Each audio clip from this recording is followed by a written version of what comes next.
Now, am I audible? Hello, Neeraj. Yes, sir. तो आज का इस क्लास में सिर्फ सीएससी ब्रांच के स्टूडेंट ही इसमें इन करेंगे। सीएससी ब्रांच से, क्योंकि आज जो हमारा क्लास हो रहा है, this class is on 27th May. For weather problem, class was suspended. So that class was rescheduled today. So according to the routine syllabus of routine, only CSE branch students are coming into this class. Now, so this class is related to first semester. ये class जो है हमारा first semester का related, ये 3 तारीख के बाद, 3 जून के बाद हम लोग फर्स्ट सेमेस्टर ऑफ कर देंगे, क्योंकि हमारा तुम लोगों का जो फॉर्म फिलअप का डेट है वो 3 जून तक ही है। तो 3 जून के बाद हम लोग फर्स्ट सेमेस्टर नहीं पढ़ेंगे।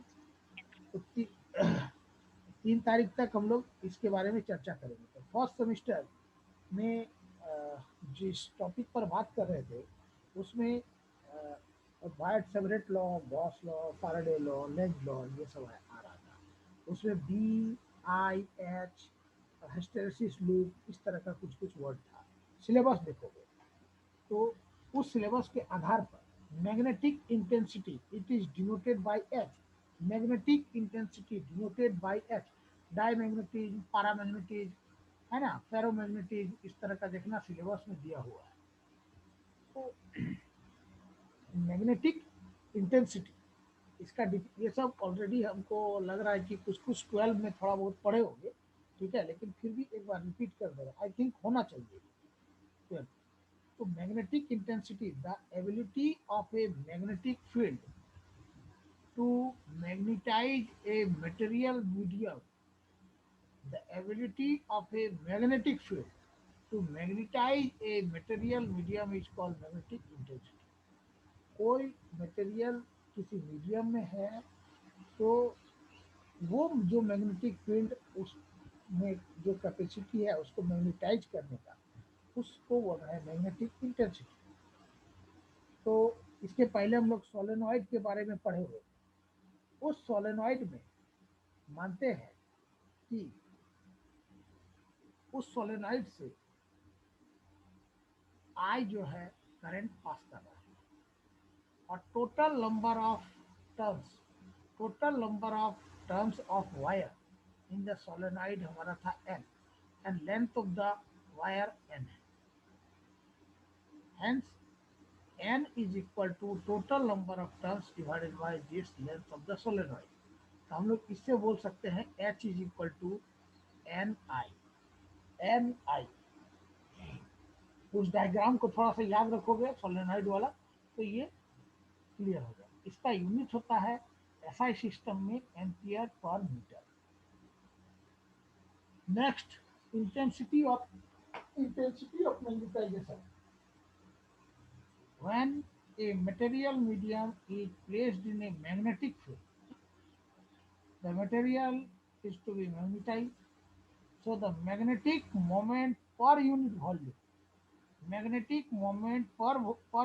volume of the material is known as intensity of magnetization. It is denoted by I or M। कोई कोई बुक में I दिया होगा, किसी बुक में M दिया होगा। तो इंटेंसिटी ऑफ मैग्नेटाइजेशन क्या है? The magnetic moment per unit volume of the material is said to be intensity of magnetization। I is equal to magnetic moment per unit volume। तो मैग्नेटिक मोमेंट क्या होता है? m into two L into two M into two magnetic moment. M M क्या है? Pole strength of the magnet. और 12 क्या है? Length of the magnet. याद करो ये सबको, जो पिछला वर्ड सब आ रहा था, जो भी इस सोलेनॉइड में हम लोग पढ़े हैं। तो लेंथ ऑफ द मैग्नेट हम लोग क्या बोल रहे हैं कि दोनों पोल के बीच का डिफरेंस क्या था, 2L, और पोल स्ट्रेंथ कितना था, M। तो मैग्नेटिक मोमेंट हम लोग बोल रहे थे pole strength into length of the magnet divided by volume, length of the magnet into cross sectional area. तो लेंथ ऑफ द मैग्नेट क्या है, 2L, यहाँ भी मेरा length of the magnet 2L है, तो 2L into cross sectional area A, 2L cancel हो गया, M by A, M, this M, small m is the pole strength or pole strength and A be the cross sectional area of the magnet. The intensity of magnetization is equal to the ratio between the pole strength to the cross sectional area of the magnet. Third क्या है, magnetic induction. Magnetic induction it can B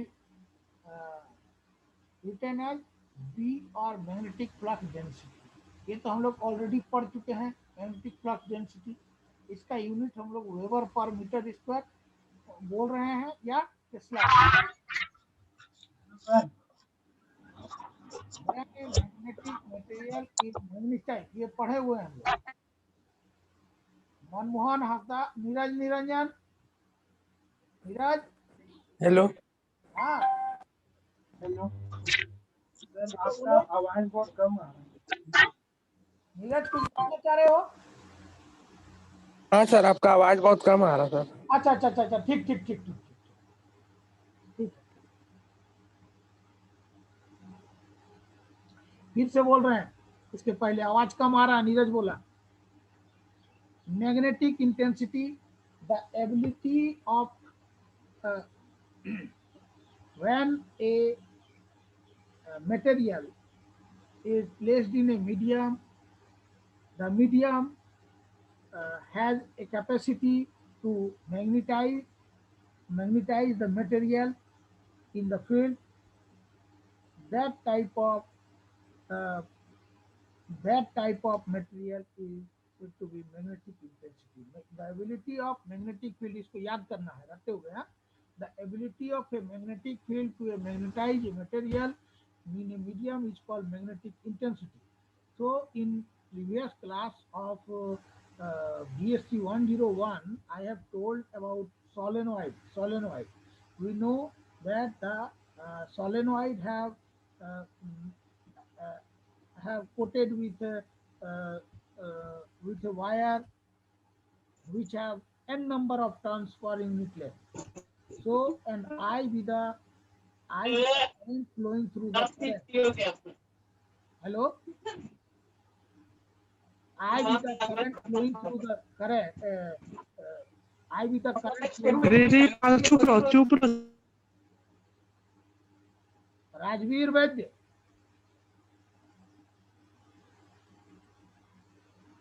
so H is equal to NI, इसके तरफ से हम बोल रहे हैं कि SI यूनिट इसका एम्पियर पर metre.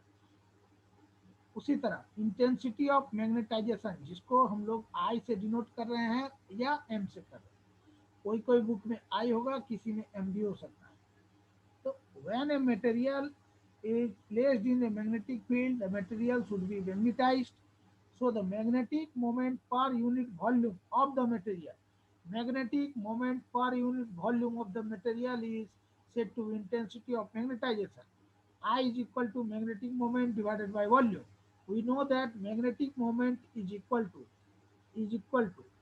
yeah, magnetic moment is said to be the product of pole strength and length of the magnet.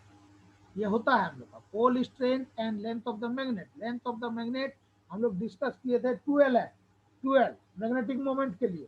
तो magnetic moment is equal to length of the magnet, that is 12। ये देखो यहाँ 12 लिखे हैं, into pole strength. Pole strength मेरा क्या है, M pole strength. South और नॉर्थ दोनों पोल में सेम पोल स्ट्रेंथ है, ये बात हुआ था। और वॉल्यूम के लिए क्या लिख रहे हैं, length of the magnet into area, cross sectional area of the magnet. तो लेंथ ऑफ द मैग्नेट 12, यहाँ भी हम लोग ऊपर बात किए हैं, into cross sectional area of the magnet is denoted by A, this A. तो 12 और 12 ये कैंसिल हो गया, क्या बच रहा है m/a। Intensity of magnetization is equal to pole the ratio between the pole strength to the cross sectional area. Now magnetic induction और magnetic flux density it is denoted by B. ये हम लोग पहले पढ़ चुके हैं, इसलिए इस पर ज्यादा हम लोग बात नहीं करेंगे। इसका ऐसा ही सिस्टम में यूनिट होता है वेबर पर मीटर स्क्वायर या टेस्ला। यूनिट याद रखोगे। ये इंटरनल एग्जाम के बारे में डिस्कस आज हो सकता है कि मीटिंग में हो। कब होगा? सेकेंड सेमिस्टर ऑफ का इंटरनल एग्जाम। अब तो फर्स्ट सेमिस्टर खत्म हो रहा है। तो मैग्नेटिक इंडक्शन क्या है? When a material is magnetised by in a magnetic field, the resultant field inside the material is the sum of the field due to magnetization of the material and the original magnetic field। ये हम लोग पहले बात कर चुके हैं। अब यहाँ पर मेन है ससेप्टिबिलिटी। ये सब देखना दिया होगा। Susceptibility, permeability, relative permeability, relation between them, diamagnetism, paramagnetism, ferromagnetism, ये सब वर्ड है। क्यूराई लॉ, ये सब पढ़े होगे तुम लोग। फिर से एक बार डिस्कस कर दे रहे हैं। Susceptibility, susceptibility is denoted by psi. Psi त्रिशूल टाइप का बना हुआ है, इसको बोल रहे हैं psi, susceptibility. Now the definition of susceptibility is the ratio between the intensity of magnetization I. यहाँ हम लोग बोल रहे हैं ना intensity of magnetization I. The ratio between the intensity of magnetization to the magnetic intensity, ये magnetic intensity I by H, the ratio between the intensity of magnetization to the magnetic intensity is called susceptibility. Psi is equal to I by H. Now next, permeability. Permeability is denoted by mu। ये बहुत important है तीनों, susceptibility, permeability, relative permeability. Permeability, the ratio between the magnetic induction, this magnetic induction to the magnetic intensity, the ratio between the magnetic induction, this B, to the magnetic intensity is known as permeability। B mu is equal to B by H, D magnetic induction to the magnetic intensity। Now next, relative permeability। तीनों को ठीक से याद रखना है definition को। The ratio between the magnetic permeability ये mu to the permeability of free space, हम लोग को मालूम होता है म्यू नॉट। फ्री स्पेस में देखो यहाँ लिख दिए mu naught. Permeability in free space mu, it is denoted by mu naught. तो relative permeability is the ratio between the magnetic permeability to the permeability in free space। mu r is equal to mu by mu naught। Susceptibility क्या हो गया? The ratio between the I by H, याद रखोगे, psi equal to I by H, और intensity of magnetisation to the magnetic intensity. Permeability क्या हो गया? The ratio between the magnetic induction to the H। H means हो गया क्या? Magnetic induction. Our relative permeability, the ratio between the magnetic permeability to the permeability of free space। Now, relation between magnetic induction and magnetic intensity H। Relation between magnetic induction B, magnetic induction B, ये देखो, to the magnetic intensity। Magnetic intensity क्या होगा? ये magnetic intensity H। इस दोनों के बीच में हम लोग को रिलेशन शो करना है। तो हम लोग क्या बोल रहे थे सोलेनॉइड के केस में? We have already discussed that in a long solenoid there are n number of turns of coil per metre length and I with the current flowing through the solenoid coil। So the permeability is said to be suppose mu। ये होता है।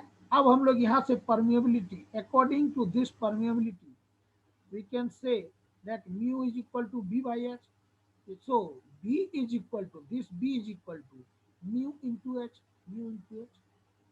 If the material or solenoid is placed in vacuum, then mu can be written as in vacuum or free space. Then mu can be written as mu naught. रसर को ध्यान दो. If the solenoid is placed in a material is placed in free space or vacuum, so mu permeability can be written as mu naught here. Mu is the permeability, mu not with the permeability of in free space, mu r is the relative permeability.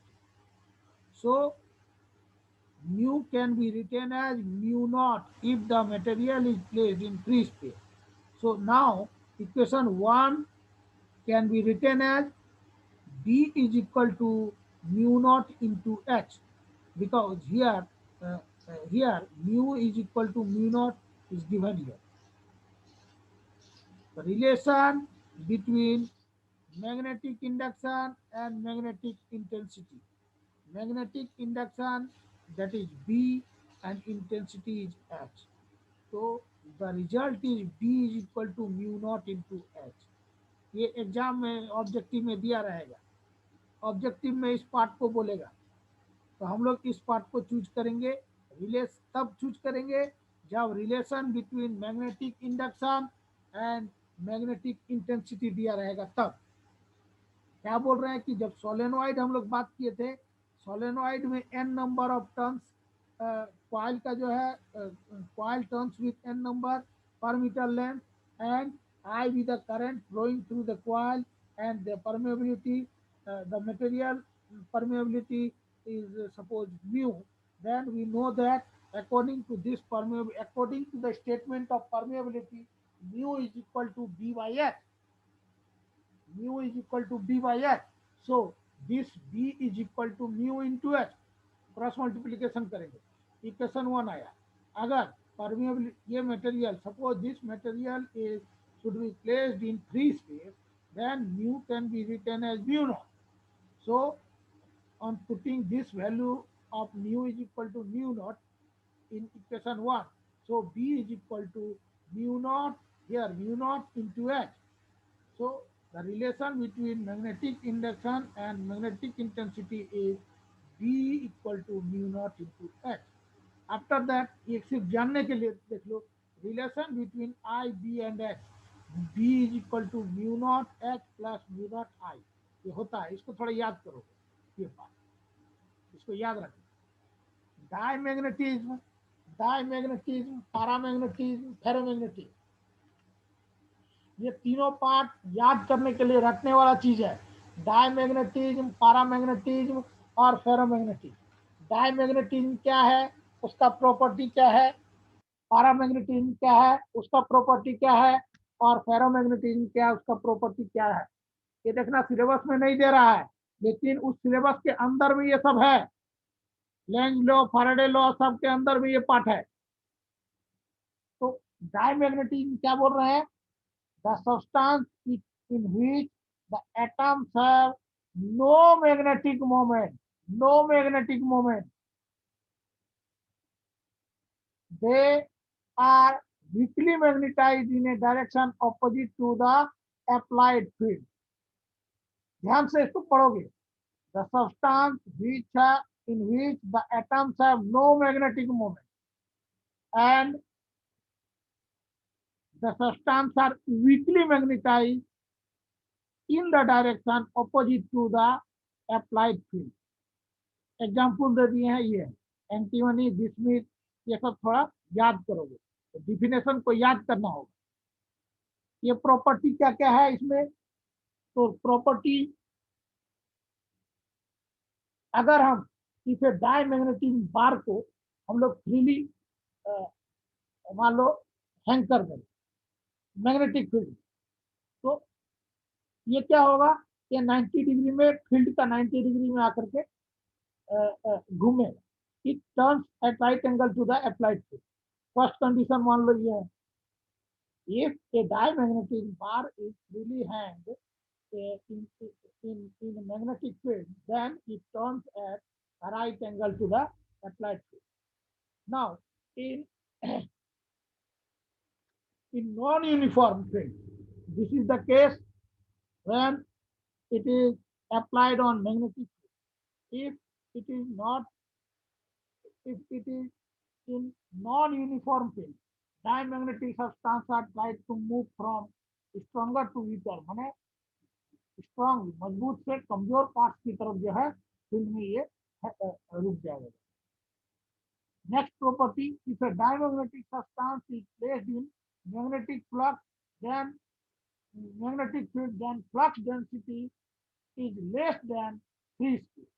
अगर diamagnetic substance को di हाँ ये अगर diamagnetic substance जो है magnetic field में है तो flux density inside is less then the free space और ससेप्टिबिलिटी जो है स्मॉल होगा एंड इज नेगेटिव होगा. ये लाइन को याद रखोगे. Susceptibility is small and negative and is independent of the temperature. ये पूछता है ऑब्जेक्टिव में. Susceptibility is independent of temperature. Susceptibility is small and negative. ये पार्ट 4 ऑप्शन दिया रहेगा. Which one is correct?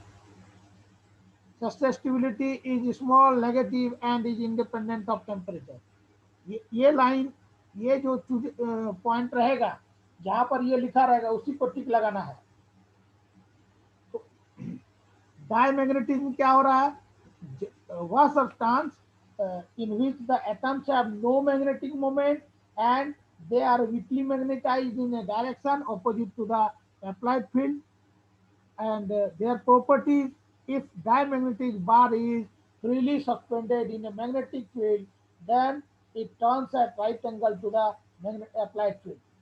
और अगर नॉन यूनिफॉर्म फील्ड में रहेगा तो ये क्या करेगा? It moves from stronger to weaker parts of the field.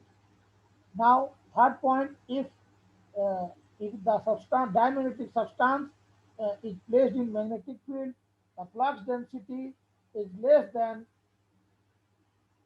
in free space. Flux density is less in free space. Now, the susceptibility is small and negative. ये part याद रखना. And is independent of the temperature. Susceptibility is small and negative and is independent of temperature. Next, paramagnetic. Paramagnetic ये same इसी तरह का line हम लोग लिखेंगे. If यहाँ पर क्या बोल रहे हैं कि there is no magnetic moment, the substance in which the atoms have no magnetic moment.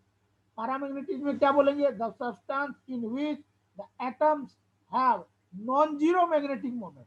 Non-zero magnetic moment रहेगा मैग्नेटिक मोमेंट, लेकिन जीरो नहीं रहेगा. Normal state when they are placed in magnetic field, ये जब मैग्नेटिक फील्ड में place किया रहेगा तो ये वीकली मैग्नेटाइज्ड होगा. those substance in which the atoms have non-zero magnetic field, non-zero magnetic moment in normal state. Paramagnetism का case में बोलते हैं. The substance in which the atoms have non-zero magnetic moment in normal state, but when they are placed in magnetic field, they are weakly magnetized. Aluminium, chromium, like this. And their properties of the magnetic paramagnetic, if in non-uniform field, देखो यहाँ first में यहाँ diamagnetic में हम क्या बोल रहे हैं? Non uniform field. अगर हम नॉन यूनिफॉर्म फील्ड में ले रहे हैं, a paramagnetic substance, this paramagnetic substance tries to move from weaker to stronger parts of the field. जो लाइन हमारा डायमैग्नेटिज्म में लिखे हैं सेम लाइन हम लोग पारामैग्नेटिज्म में लिखेंगे, सेम लाइन हम लोग फेरोमैग्नेटिज्म में लिखेंगे. तो डायमैग्नेटिज्म में क्या बोल रहे हैं? जब हमारा नॉन यूनिफॉर्म फील्ड में है तो paramagnetic substance tries to move from weaker part to weaker to stronger part of the field. Diamagnetism का केस में क्या था, stronger to weaker part of the field था।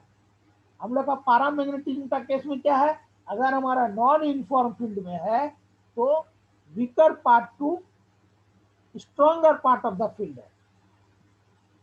सेकंड पॉइंट क्या था कि ये diamagnetism bar is freely suspended in magnetic field, it turns an right angle to the applied field. ये किस केस में था, डायमैग्नेटिज्म का। लेकिन पैरामैग्नेटिज्म के केस में, if A paramagnetic bar is freely suspended in magnetic field, it turns along the field। यहाँ क्या बोल रहे हैं, right angles to the applied field. लेकिन पैरामैग्नेटिज्म में क्या बोलेंगे, it turns along the field. Now third point क्या है डायमैग्नेटिज्म में, कि डायमैग्नेटिक सब्सटेंस जब मैग्नेटिक फील्ड में प्लेस किया रहेगा तो flux density inside is less than in free space. तो पैरामैग्नेटिज्म का केस में क्या है कि paramagnetic substance is placed in same line in a magnetic field, the flux density inside is slightly less than, है ना, यहाँ हम slightly greater than in free space. रटना नहीं है पूरा, इसको देखो किस तरह रटोगे, रटना भी है तो समझ के। Sustainability is small and positive, तो यहाँ क्या बोलेंगे पैरामैग्नेटिज्म का केस में, sustainability is small but positive. देखो यहाँ लिखो, यहाँ डायमैग्नेटिज्म में sustainability is independent of temperature, but paramagnetism, in the case of paramagnetism, sustainability decreases with rise in sustainability decreases with rise in temperature।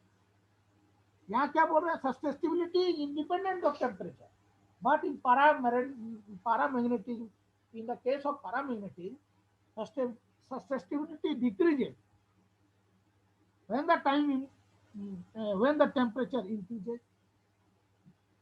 Next है ferromagnetism, those substance in which, जैसे यहाँ पर लिख रहे हैं डाई और पारा, those substance in which the atoms have a magnetic moment high, वहां मेरा क्या था, नो मैग्नेटिक मोमेंट। डायमैग्नेटिज्म का केस में, पैरामैग्नेटिज्म में क्या है, मैग्नेटिक मोमेंट जो है non zero magnetic moment in normal state, but in the case of ferromagnetism, magnetic moment of high degree in their normal state. Paramagnetism में क्या है, non zero magnetic moment in normal state, लेकिन ferromagnetism में क्या है कि magnetic moment of high degree in their normal state. ये सब एग्जांपल दिया हुआ। फेरोमैग्नेटिज्म का प्रॉपर्टी, फेरोमैग्नेटिज्म, इस क्लास को आप क्रिएट कर रहे हैं, इसके बाद ठीक एक क्लास लेंगे, ठीक है, फिर उसी लिंक में ज्वाइन करोगे, अपग्रेड कर रहे हैं।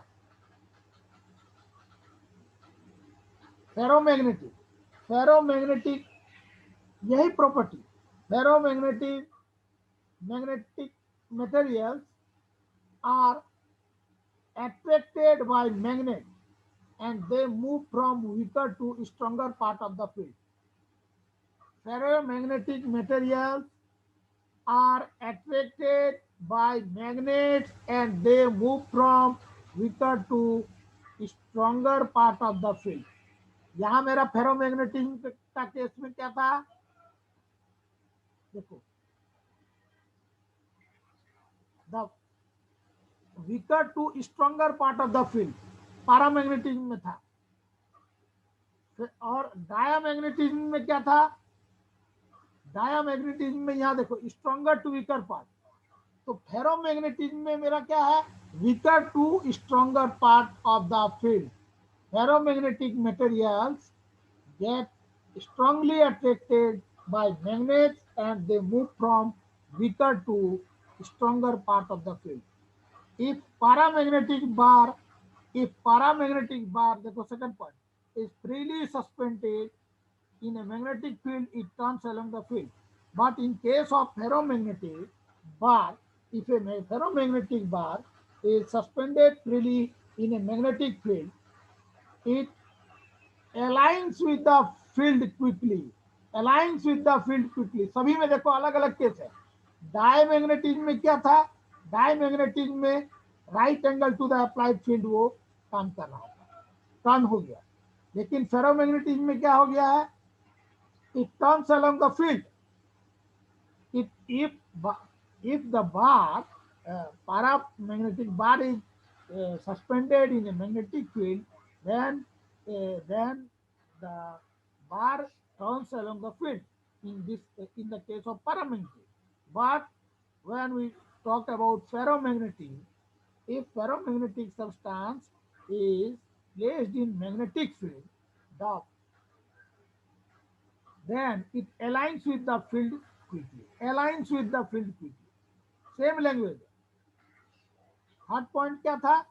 If a paramagnetic substance is placed in a magnetic field, the flux density inside is slightly greater than free space. Ferromagnetic का केस में क्या है कि फेरोमैग्नेटिक सब्सटेंस जब मैग्नेटिक फील्ड में प्लेस किया हुआ है, the flux density inside is larger than that of that in vacuum, larger than that in vacuum. Now, susceptibility diamagnetism में स्मॉल एंड नेगेटिव था. पैरामैग्नेटिज्म क्या था? स्मॉल और पॉजिटिव. ससेप्टिबिलिटी में, ससेप्टिबिलिटी डायमैग्नेटिज्म में क्या था? इंडिपेंडेंट ऑफ टेम्परेचर है. और पैरामैग्नेटिज्म में डिक्रीजेज विथ राइजिंग टेम्परेचर था. लेकिन फेरोमैग्नेटिज्म का केस में susceptibility is very high. Susceptibility is very high and positive. And when the temperature increases, ferromagnetism decreases. जैसे जैसे टेम्परेचर बढ़ा रहे हैं, मैग्नेटिज्म जो है वो प्रॉपर्टी डिक्रीज कर रहा है. वहां क्या था?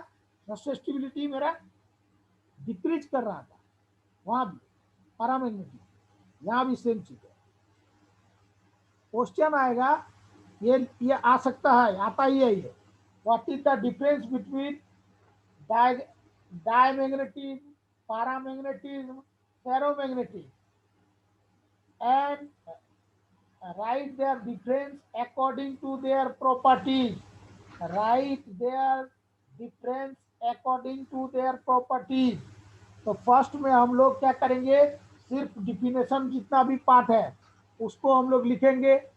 डायमैग्नेटिज्म, पैरामैग्नेटिज्म और फेरोमैग्नेटिज्म. नेक्स्ट क्या है कि जितना भी प्रॉपर्टीज है सेम लैंग्वेज देखो सभी में लिखे हैं. डायमैग्नेटिज्म में भी है, पारा में भी है, फेरोमैग्नेटिज्म में भी है. तो हर प्रॉपर्टी को हम लोग डायमैग्नेटिज्म का मैग्नेटिज्म में उसको हम लोग लिखेंगे, पारा को पैरामैग्नेटिज्म में लिखेंगे, और फेरोमैग्नेटिज्म का प्रॉपर्टी को फेरोमैग्नेटिज्म का कॉलम में लिखेंगे. अगर डिफरेंस बोलेगा तब. अगर सिर्फ उसका डिफिनेशन बोलता है शॉर्ट क्वेश्चन में, तो हम लोग सिर्फ उसका डिफिनेशन को लिख देंगे, डाई, पारा और फेरो. डिफिनेशन के साथ एग्जाम्पल को लिखा जाता है. What is the difference between diamagnetism, paramagnetism and ferromagnetism. Like this हम लोग क्या बोल सकते हैं? क्यूराई लॉ. ये क्यूराई लॉ ये पढ़े होगे तुम लोग पहले. यहाँ ससेप्टिबिलिटी के आधार पर फेरोमैग्नेटिज्म में with increase in temperature, ferromagnetism decreases, susceptibility decreases. So, according to this property of ferromagnetism, we can write psi is directly proportional to 1 by T. Susceptibility is inversely proportional to the temperature, absolute temperature. So, psi is equal to constant into 1 by T. तो psi is equal to c, ये c हो गया constant, into 1 by t. This c is known as Curie constant. From Curie-West law हम लोग जानते हैं susceptibility is equal to c by t minus tc. ये t क्या है? एब्सोल्यूट टेम्परेचर है, और tc क्या है? Curie constant. Curie law, according to the property, last property of ferromagnetism, we know that psi is inversely proportional to 1 by t. So psi is equal to constant into 1 by t. Constant के जगह सी लिखे, सी है मेरा Curie constant, तो psi is equal to C into 1 by T. Curie Weiss law के आधार पर हम लोग जानते हैं psi is equal to C divided by T minus T C. ई ये T capital T absolute temperature of the specimen, और T C T for temperature और सी फॉर क्यूराई। तो ये क्या बोलेंगे, Curie point, TC is Curie point. ये पूछेगा नहीं, ये जानकारी के लिए सिर्फ बोल दिया है। तो अभी तक मेरा जो हो गया है definition, magnetic intensity of magnetization, magnetic induction और magnetic flux density, susceptibility, permeability, relative permeability, relation between the susceptibility, permeability, diamagnetism, paramagnetism, ferromagnetism, Curie law. Now next is the electromagnetic induction. Electromagnetic induction. ये electromagnetic induction.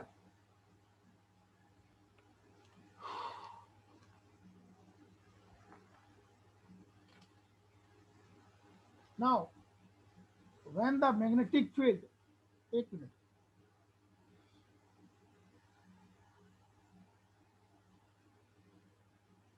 when the magnetic flux, अब पहले इस part को याद रखोगे, ये part एकदम भूलना नहीं चाहिए, तभी हम आगे बढ़ेंगे, अदरवाइज आगे बढ़ने का कोई मतलब नहीं है। डायमैग्नेटिज्म, पारामैग्नेटिज्म और फेरोमैग्नेटिज्म। डायमैग्नेटिज्म में पहले ये डिफिनेशन को याद रखना है, डिफिनेशन के बाद जितना भी प्रॉपर्टी है, पहले हम लोग नॉन यूनिफॉर्म फील्ड में डायमैग्नेटिक सब्सटेंस को जब रख रहे हैं तो क्या हो रहा है, उस पार्ट को लिखेंगे हर एक केस में, डायमैग्नेटिज्म, पारामैग्नेटिज्म और फेरोमैग्नेटिज्म का केस में पहले ये पार्ट आएगा। दूसरा पार्ट क्या है, जब हम बार को सस्पेंड कर रहे हैं, डायमैग्नेटिज्म या पारामैग्नेटिज्म या फेरोमैग्नेटिक बार को सस्पेंड कर रहे हैं, suspended in a magnetic field, then what happened, उस केस में क्या क्या आ रहा है। थर्ड पॉइंट क्या है कि थर्ड पॉइंट प्रॉपर्टीज का सभी का सेम रहेगा, सभी प्रॉपर्टी का जो लाइन है वो लगभग सेम रहेगा, लेकिन पॉइंट सेम रहेगा लेकिन लाइन बिल्कुल अलग होगा। थर्ड पॉइंट क्या होगा कि डायमैग्नेटिक सब्सटेंस जब मैग्नेटिक फील्ड में है तो फ्लक्स डेंसिटी इनसाइड ये क्या चेंज हो रहा है, ये क्या हो रहा है, कम हो रहा है, ज्यादा हो रहा है फ्री स्पेस तरफ, ये पार्ट है। नेक्स्ट क्या होगा, सस्टेनेबिलिटी, ये बहुत इंपॉर्टेंट है। सस्टेनेबिलिटी स्मॉल होगा, पॉजिटिव होगा, नेगेटिव होगा, या सस्टेनेबिलिटी, और सस्टेनेबिलिटी इंडिपेंडेंट ऑफ टेम्परेचर होगा